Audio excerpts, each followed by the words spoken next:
Getting a post reviewed usually pulls you out of the planner.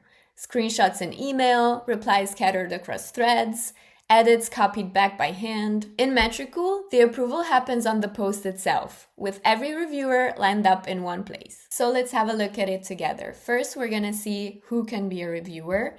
So we're gonna go into user management, and this is where you can assign roles and give permissions. Internal team members are added by their Metricool username, while if you want to add an external user, such as a client or a freelancer, you can also choose to insert them by email. And they don't need an account to join in. Now, let's go back to the planner.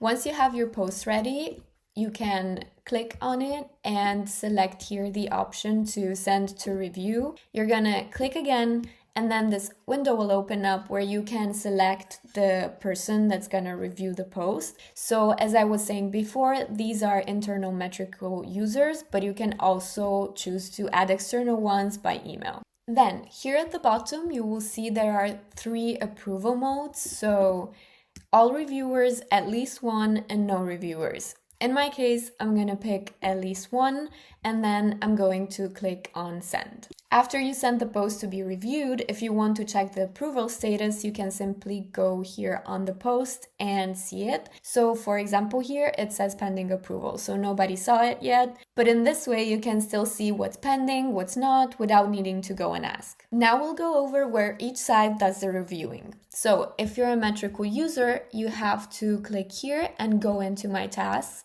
And this is where you will find the posts that have been assigned to you and that are open or pending approval, that have been rejected or approved. On the other side, if you're an external reviewer, you would get an email with a direct link to the post. If something gets rejected, users can add a note so the person who created the post knows what to fix. If you work with a lot of content, the good news is that posts can be sent, approved, or rejected in batches. It's super easy and quick. You only need to go here and click on list, then select the posts that you want to work with. And here in the bulk actions dropdown, you can either select approve, reject, or send to review. And this is how your posts go from draft to publish ready without screenshots, endless threads, or anyone needing to leave the planner. If you have any questions, you can leave them in the comments. And if you want to try out Metricool, the sign up link is in the description.